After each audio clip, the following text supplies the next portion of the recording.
Cheguei! Fala, Márcio.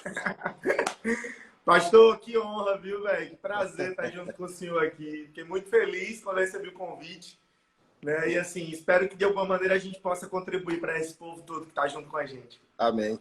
Amém. Hoje o nosso tema é a política no Nordeste e o coronelismo, né?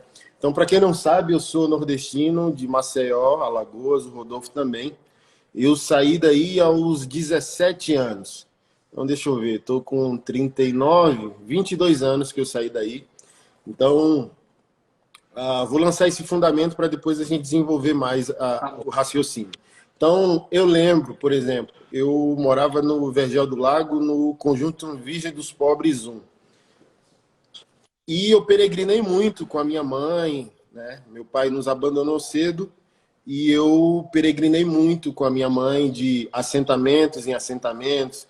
Chegamos a ficar uns 3, 4 dias assentados com a escolta do Exército no Trapichão, no estádio.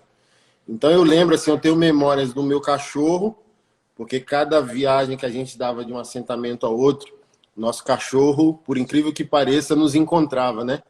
E eu tinha, e ainda tenho a percepção, assim, um cheiro, cara, do pão que era dado pelo Exército e o leite que era dado a nós no café da manhã, assim, ó, racionalizado, né?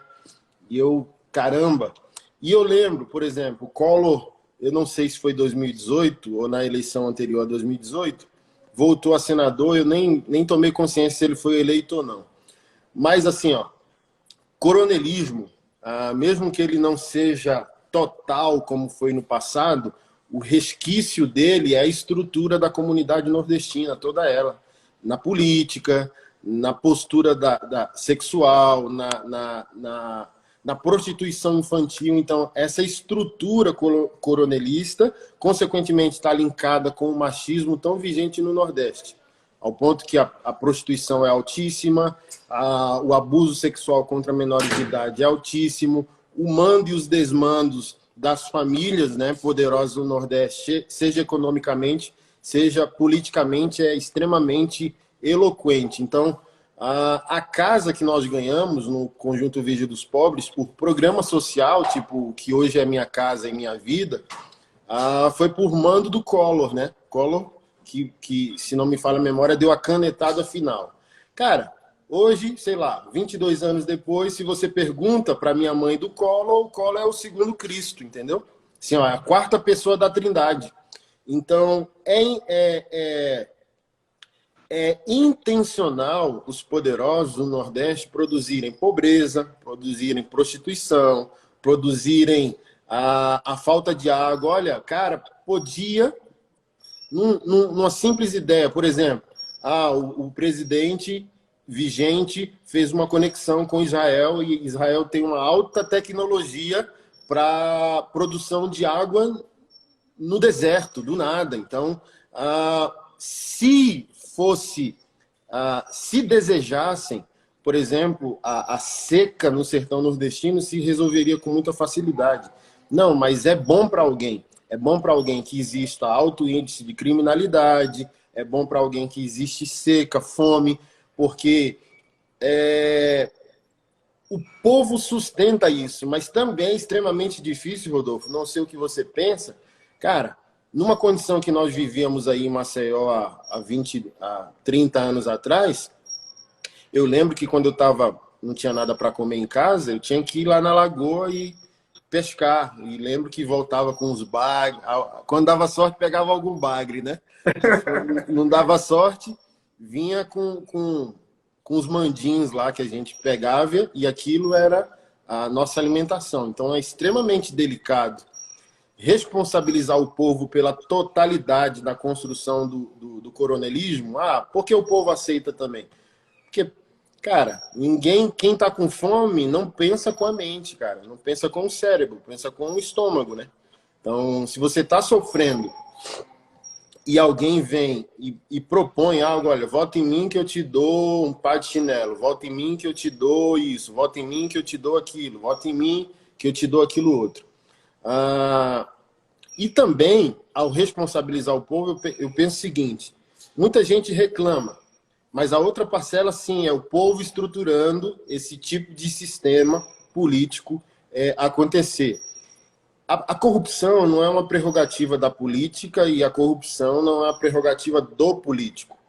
Corrompido é o sujeito e o sujeito encontrou na política o veículo adequado para a sua corrupção. Mas o cara já está caído antes de entrar na política. Ele não cai dentro, ele está caído fora.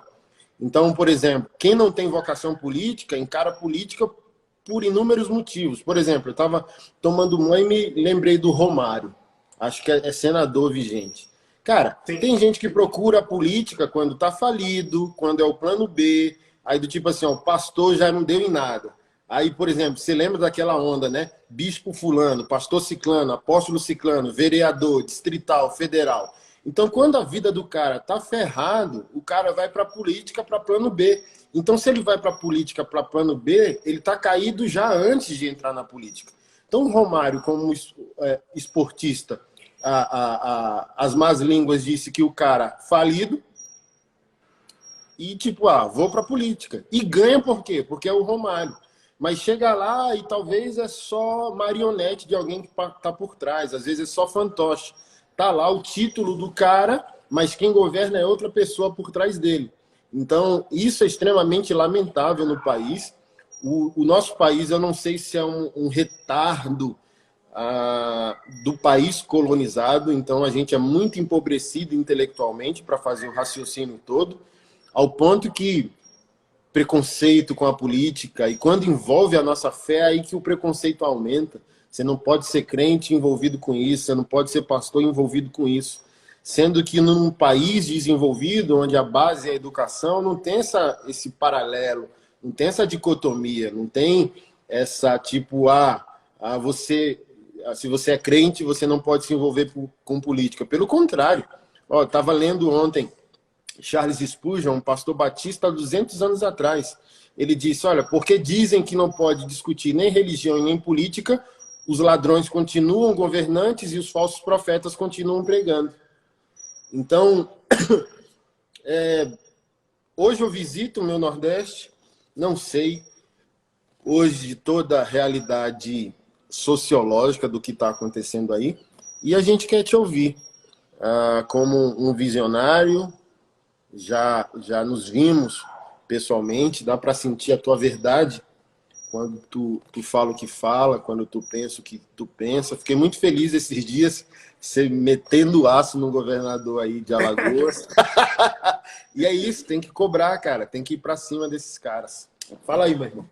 Pastor, mais uma vez, muito obrigado por nos dar essa oportunidade de falar, de transmitir essa verdade, né, do que tem acontecido, especialmente no Nordeste, aqui em Alagoas, pela minha própria vivência, na prática mesmo.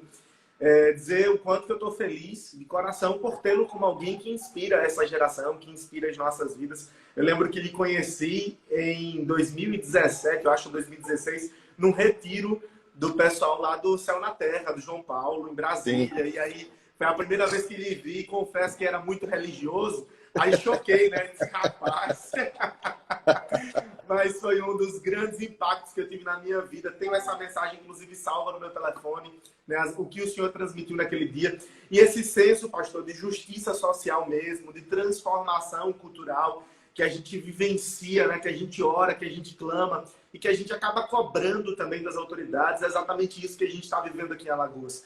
Para o senhor ter uma ideia, eu sei que sua infância foi muito sofrida aqui, a minha também foi, mas tantas outras crianças, milhares de outras crianças continuam sofrendo o que eu sofri, o que o senhor sofreu e o que tantas outras pessoas sofreram na própria pele, né? É a dor da desigualdade, a dor do abandono, a dor da vulnerabilidade e tantas outras consequências que isso traz. Saiu um dado no final do ano passado que nos 4 anos, nesses últimos 4 anos, né, de gestão estadual, Alagoas empobreceu ainda mais, sabe, pastor? Então, assim, hoje nós temos em Alagoas mais de 570 mil pessoas em situação de extrema pobreza. Não é nem de pobreza, é de extrema pobreza, né? Pessoas que sobrevivem com menos de R$8 por dia, né? Além disso, você tem mais da metade da população em situação de pobreza. E como o senhor falou, né? A quem serve esses números? A quem serve essa realidade, né?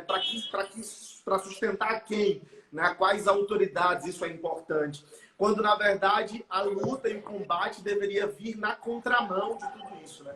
Nos últimos dias eu tenho realmente postado alguns vídeos, eu já posto há algum tempo, mas ganhou uma notoriedade maior nos últimos dias, porque com base em tudo isso que a gente está vivendo, pastor, essa pandemia, né, no mundo inteiro, e o Brasil também sendo afetado, e o Nordeste, por óbvio, também, Alagoas. Mas os dados aqui não batem, né? Os relatos são totalmente diferentes daquilo que é dito pelas autoridades e a gente não sabe, não tem prova suficiente para dizer o motivo pelo qual se muda um dado, o motivo pelo qual se mata alguém por Covid-19, quando na verdade esse não é o diagnóstico. Então, assim, essas inverdades que estão tão frequentes na política e essa crueldade que é tão visível no Nordeste, né? A pobreza só aumenta, quase metade da população de pessoas pobres e vulneráveis do país estão na região Nordeste, 48% dos pobres do Brasil vivem na região Nordeste. Quando você vem para Alagoas, essa população também é nesse nível, é metade da população. Então, assim, pastor, isso nos indigna muito, de verdade. E aí você ainda enfrenta o discurso religioso de que cristão e política não se combinam, entendeu? Não tem como viver essas duas coisas. Que política não é vocação para nenhum cristão. Quando, na verdade, esse discurso precisa cair por terra, porque a gente tem vivenciado uma sociedade doentia. Inclusive, as pessoas, se eu tenho uma ideia, eu comecei a gravar esses vídeos, né, publicando, e ganhou uma notoriedade grande, muita repercussão, saiu na imprensa local. E eu recebi, pastor, dezenas, eu posso dizer que até uma centena de ligações de familiares e amigos que me amam, de verdade. Mas todas as ligações diziam a mesma coisa. Pelo amor de Deus, cuidado. Essa família é muito poderosa. Esse povo impera em Alagoas. E para eles fazerem alguma maldade com você é muito rápido. E aí a minha resposta a essa indagação sempre foi uma única, pastor. É exatamente por causa desse senso de medo, sabe, que a sociedade criou em torno de mandatários, de coronelistas que governam e imperam não só Alagoas, mas o Nordeste e o Brasil. Nós chegamos ao estágio que estamos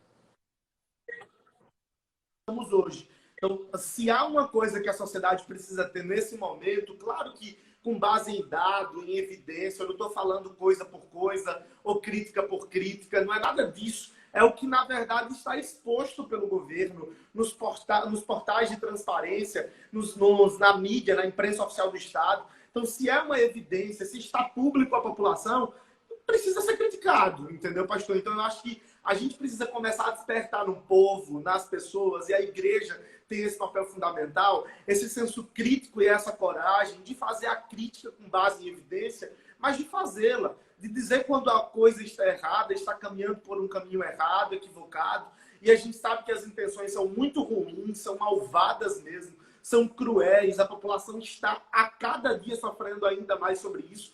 E é claro, pastor, que no momento que a gente está vivendo, a gente percebe que essa crueldade só aumenta e só aumenta mesmo. Ontem eu postava um vídeo, domingo eu postava um vídeo no meu Instagram e no meu Facebook falando sobre uma promessa de campanha do atual prefeito Maceió, que há 4 anos atrás, na sua reeleição, ele prometia, pastor, revitalizar toda a orla lagunar, onde o senhor morou, onde eu morei, onde tantas pessoas moraram, né? E que, infelizmente, hoje é a região mais pobre, mais caótica, né? Onde estão os maiores transtornos da cidade de Maceió.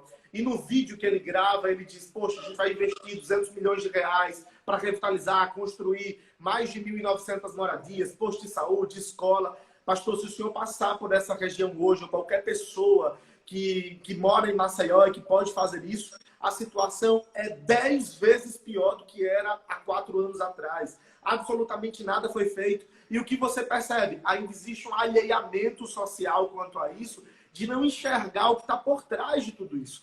Então, assim, pastor, de verdade, obrigado pelo espaço. E a gente vai continuar criando essa coragem de combater essa crueldade, né? Esse neocoronelismo não é o mesmo de décadas atrás, foi se transformando e evoluindo, mas ainda existe, né? Fardado por pessoas aparentemente, né, bem intencionadas, mas que, na verdade, continuam escravizando o povo e tornando esse povo, infelizmente, dependente dessas políticas cruéis que esses governantes, de forma impositiva, colocam sobre a população, pastor.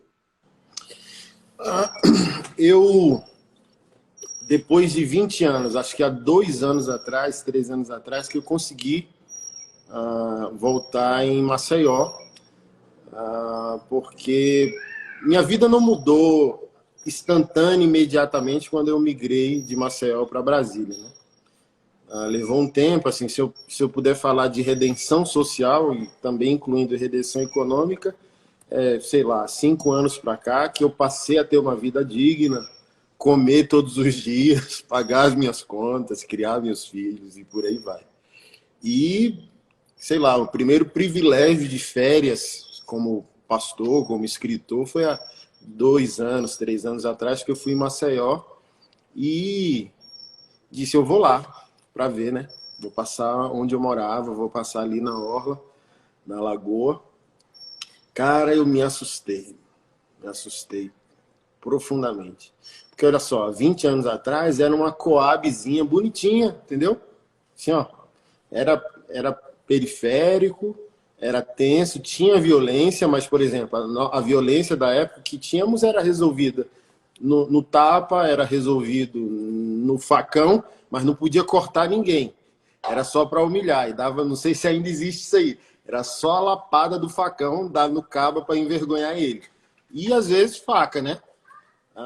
E era comum, mas era o DNA do bairro. Então foi chegando a arma, foi chegando as drogas e tal, e talvez, bem provavelmente, 95% de todos os meus amigos da época mortos. Então, assim, para entrar lá, eu só pude entrar porque 2 semanas antes de eu visitar Maceió, o dono do Vergel, aspas, o bandido dono daquele contexto, foi surpreendido na madrugada por outra gangue, por outra quadrilha e matou todo mundo. Então, olha, aí minha família falou, tu pode... Se tivesse morrido, você tinha que pedir permissão. Então, eu com o carro locado da Localiza, cara barbudo, todo tatuado, quem é esse cara aqui? Então, eu assustei pelo aspecto terrível, assim, ó. Eu fiquei em choque, abalou um pouco ali as minhas férias. Eu falei, caramba, cara, meu bairro de infância, tá parecendo The Walking Dead, cara. The Walking Dead Zone, assim, né?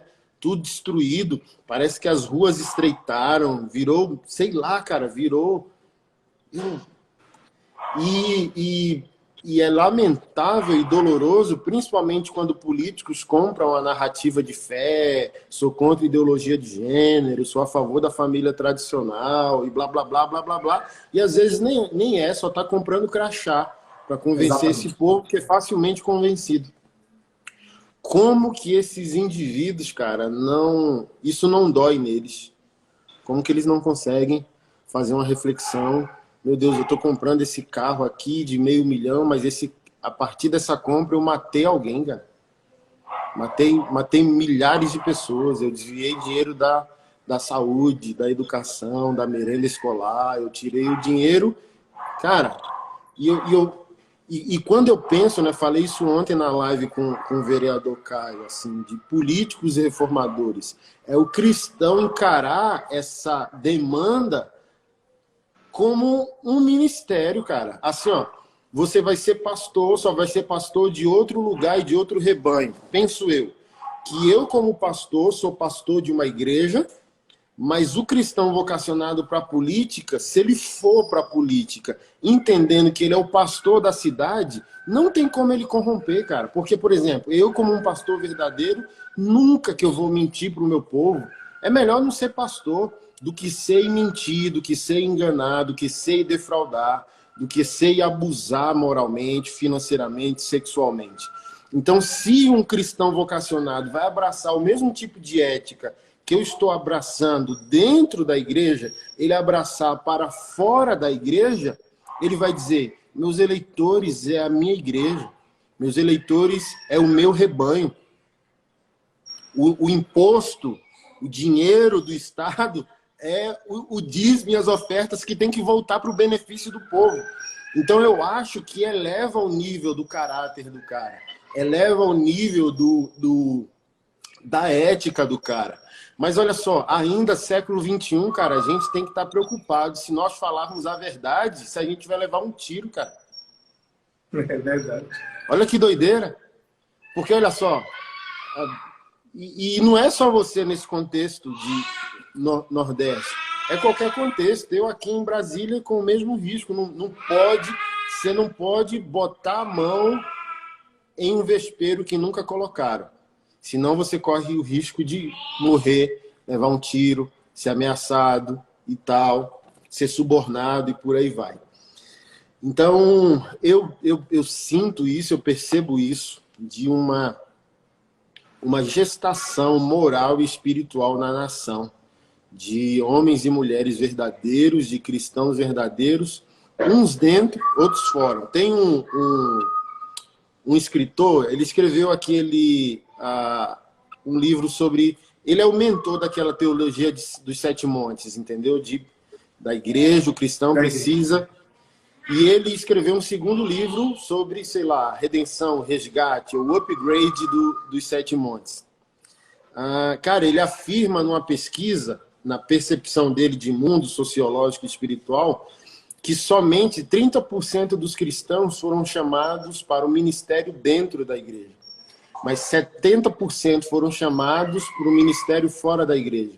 Olha que transformador socialmente seria se o cristão vocacionado para fora, político, empresário, empreendedor, seja lá que mesa de trabalho você vai sentar, se você se percebesse dentro dos 5 ministérios. Olha, eu sou um político apostólico, eu sou um político profético, eu sou um político evangelista. Então, a partir de uma noção de dom, por exemplo, Martin Luther King era um político profeta.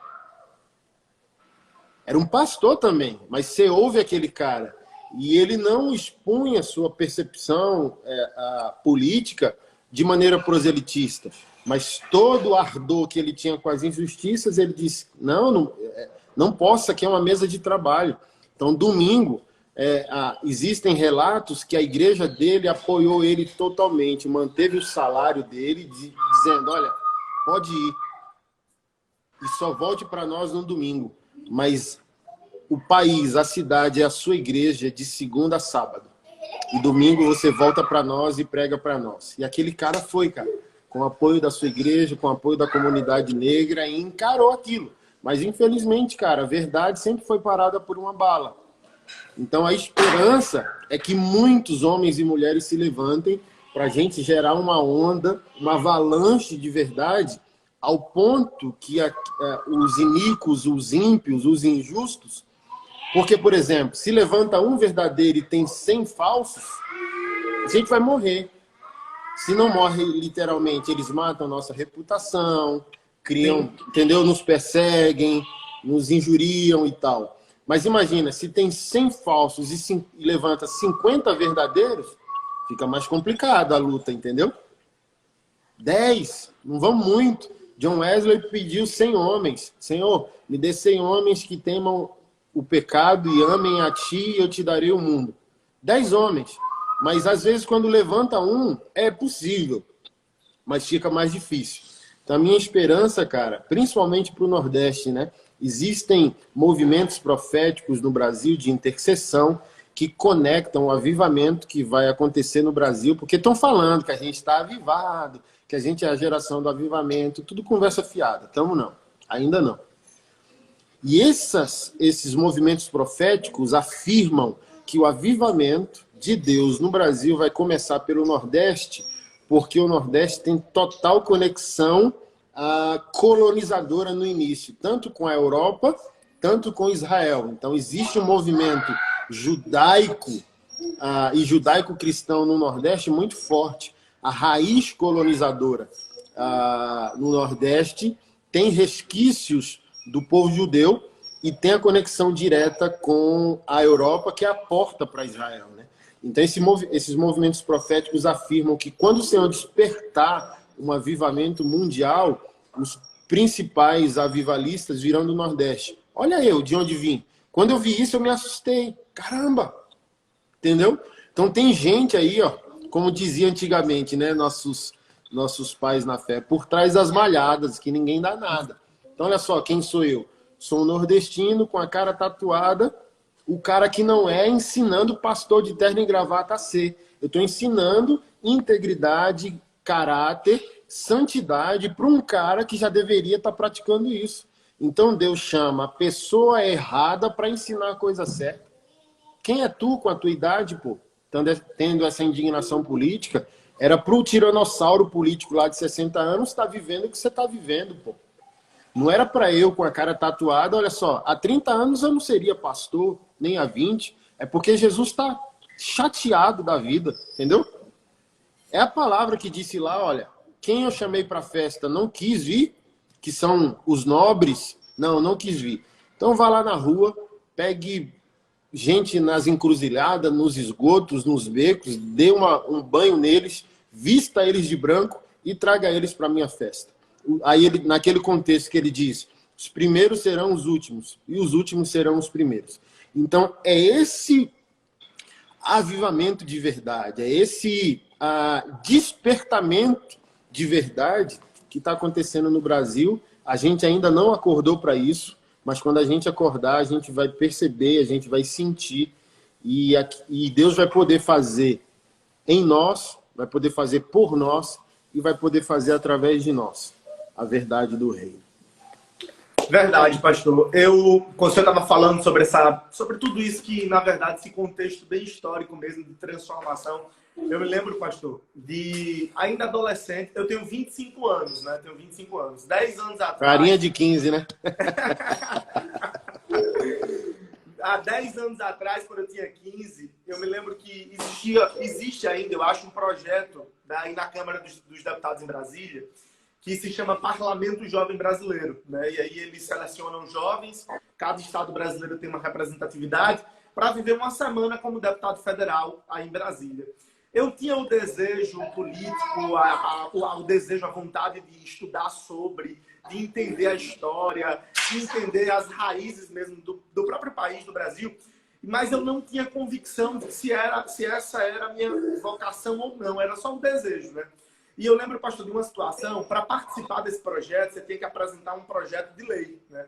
Um projeto de lei de relevância nacional que tivesse impacto em todo o Brasil. E aí era ano que antecedia as Olimpíadas, isso foi em 2012, antecedia a Copa do Mundo, uma série de coisas. E aí eu pensei, vou escrever alguma coisa que fale sobre isso, porque é algo que a população deseja, né? Olimpíadas e Copa do Mundo eram os eventos que o Brasil aguardava. E aí, pastor, eu não conseguia escrever absolutamente nada. Saí de casa para pegar um ônibus e ir para o colégio, logo cedo, 6h30 da manhã, quando eu cheguei no ponto de ônibus, um homem parou com um carrinho de mão, estacionou o carrinho de mão ao lado do ponto de ônibus, abriu uma lixeira e começou a catar e comer lixo da própria lixeira. Ali, pastor, eu tive convicção do meu senso de justiça social, meu desejo para que as coisas mudassem. Entendeu? E eu cheguei na escola indignado, e aí busquei a direção da escola, pedi liberação das aulas, fui para uma sala de estudo, pesquisar, assistir alguns documentários e comecei a perceber a gravidade da coisa e a reduzir isso aqui para Alagoas, né? Eu sei que no Brasil todo isso existe, mas eu sei que no Nordeste há um escândalo maior. A fome, ela impacta ainda mais pessoas. E escrevi, à época, uma proposta de lei ao Congresso que exatamente tratava do catador de material reciclável, da questão do próprio lixo, de como o governo tratava essa situação. E eu lembro, pastor, que eu fui selecionado para o parlamento, fui o único alagoano que representou aqui o estado, viajei a Brasília, vivenciei uma semana essa experiência. E aí, dos 5.000 projetos de lei que o Brasil inteiro apresentou, que jovens do Brasil inteiro apresentou, o meu projeto foi um dos 5 apresentados, dos 5 aprovados. Só 5 poderiam ser aprovados na plenária final do parlamento, para ser entregue aos deputados e senadores. E eu me lembro, pastor, que quando eu cheguei na Câmara dos Deputados, era a minha primeira vez pisando na Câmara de verdade, eu tive uma percepção, é muito diferente de quem luta pelo poder e de quem deseja a verdade, né? Quem deseja que a coisa aconteça. E eu lembro que eu liguei para o meu pastor na época, eu acho que ele está até aqui, eu vi uma mensagem dele aqui, o pastor Ralf. Eu lembro que eu liguei para ele chorando, emocionado, e dizendo assim, eu tenho certeza que eu estou no lugar que Deus me chamou para estar. eu tenho convicção disso, que a minha missão é essa, é defender de alguma maneira, é trazer soluções para a nação, é trazer soluções, é apresentar ideias para o meu Estado. Quando, na verdade, pastor, o senhor de forma brilhante colocou aí, muitos evangélicos, cristãos, que hoje estão na política ou que desejam ingressar na política, só levantam bandeiras moralistas como a defesa da ideologia de gênero, né?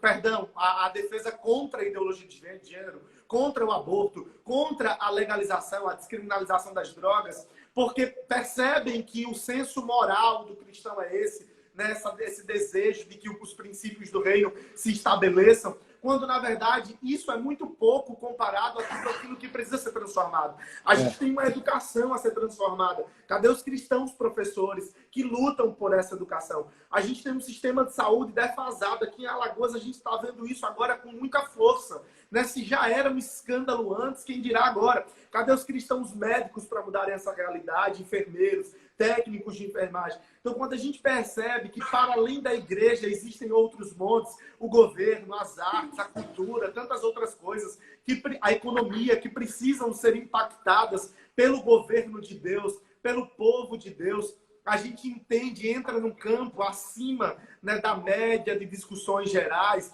para perceber, pastor, que o meu senso de justiça de ver o Vergel do Lago, o lugar que o senhor morou, que eu morei, transformado economicamente, dando oportunidade, gerando oportunidade de emprego, transformando aquelas pessoas, dando moradia digna, dando educação àquelas crianças que hoje passam a maior parte do dia como aviãozinho de traficante, servindo ao crime organizado. Então, assim, quando você percebe que é necessário impactar a sociedade em todas as áreas e que isso perpassa pela política, é necessário que homens íntegros, que tenham um compromisso com a sua integridade individual e um compromisso com a vida em comunidade, aí você parte para um outro campo.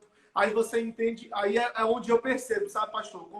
Como um humilde servo de Deus, eu percebo que a coisa precisa mudar muito, a mentalidade de muita gente, de muitas lideranças, precisam avançar muito, porque às vezes o nosso senso de justiça é para nós, é quando nos atinge, não quando atinge o outro. Nessa pandemia, eu não estou passando necessidade, tem alimento na minha cozinha, sobre a minha mesa, eu tenho grana para sair de casa, para me transportar para algum lugar, enfim.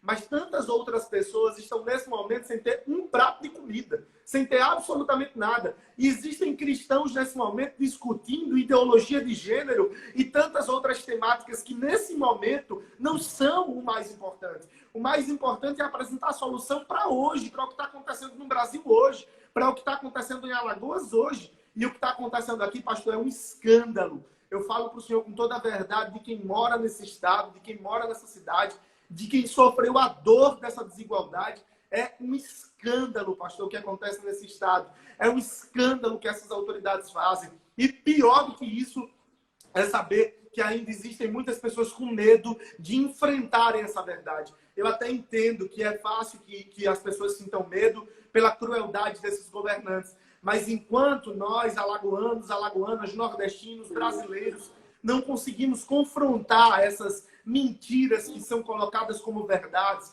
esses sofismas, né, que é o que acontece na maioria das vezes, a gente não vai conseguir transformar essa realidade cruel. Eu fiz nos últimos dias, pastor, na quinta-feira eu apresentei aqui em Alagoas uma petição pública e divulguei, porque nós temos 27 deputados estaduais na nossa Casa Legislativa aqui em Alagoas. Os escândalos contrários à gestão do governo do estado, os escândalos em torno do que está acontecendo na gestão do governo de Alagoas são gigantescos. E eu apresentei à população uma petição pública pedindo para que as pessoas assinassem, para que a gente pudesse visitar os gabinetes desses deputados com milhares de assinaturas e dizer a eles que, independente se eles são pró ou contra o governo, posição ou oposição, que eles façam aquilo que é papel primordial do parlamento, que é fiscalizar a ação do poder público. Se esse é o papel do parlamento, e ainda que existam as contrapartidas, né, as parcerias ali institucionalizadas, a verdade, pastor, é que é tão gritante a covardia desse parlamento, é tão gritante a covardia dos nossos políticos em Alagoas. Para o senhor ter uma ideia, mais de 800 políticos alagoanos estão respondendo a algum processo na justiça por corrupção, por crime, pastor. 800? 800, mais de 800 políticos no estado de Alagoas. entre vereadores, deputados e tantos outros. Isso é estatística. E aí você percebe que até a população tem medo de assinar uma petição pública para exigir do Estado, para exigir dos parlamentares, aqueles que foram eleitos para fiscalizar o poder público executivo, e aí a população tem medo de assinar por retaliação e por tantas outras coisas, e os deputados têm medo de agir, de fazer alguma coisa para não perder o seu espaço no governo, para não perder os seus cargos em comissão. E é exatamente isso, pastor, que eu, ainda que sozinho, ainda que como uma voz que clama no deserto, vou continuar gritando aqui em Alagoas, porque a gente não pode aceitar a imoralidade, a ilegalidade pública, porque ainda, para além de ser imoral, é ilegal o que tem acontecido aqui. E eu peço, além das suas orações, que o Senhor também seja essa voz, continue sendo essa voz que grita pelo Brasil, pedindo por justiça, clamando por justiça. Algumas pessoas me julgam dizendo, cara, tu é crente, para de ficar chamando político de mentiroso, para de ficar chamando governador de mentiroso. E aí eu costumo responder a essas pessoas, pastor, que o fato de ser crente, o fato de ser mais do que crente, né? Tirando essa nomenclatura, mas filho de Deus, me traz esse senso de justiça, não para ofender a pessoa do governador, a pessoa da autoridade fulana, a pessoa da autoridade cicrana, mas enquanto governador do Estado, enquanto deputado, vereador, prefeito, senador da República, o que quer que seja, ele deixa de ser um indivíduo e passa a ser uma pessoa jurídica, que responde pelo Estado, que responde porque foi eleito por milhares de pessoas. E se eu, enquanto cidadão, não tiver o dever, né, o direito, mais do que direito, o dever, de fazer uma crítica construtiva, eu não sei qual é o meu papel dentro da cidadania de uma democracia. Porque eu acho que o papel de todo cidadão é esse, de erguer a sua voz, ainda que pouca, ainda que baixa, ainda que para poucas pessoas, e dizer a verdade. Retaliação a gente vai sofrer, já começam a divulgar fake news. Teve um dia desse que espalharam uma notícia por aqui que eu tinha sido preso, né? Eu recebi uma ligação de uma amiga advogada, você está precisando de ajuda, você foi preso? Eu disse, rapaz, eu ainda não fui preso não, mas se acontecer de ser, não há motivo algum para isso, porque eu estou fazendo apenas o que o meu papel, o meu desejo de cidadão devia a todo instante, a todo momento, desde que eu me entendo por cidadão fazer. E eu acho que isso tem que ser despertado da nossa população, pastor, da nossa sociedade.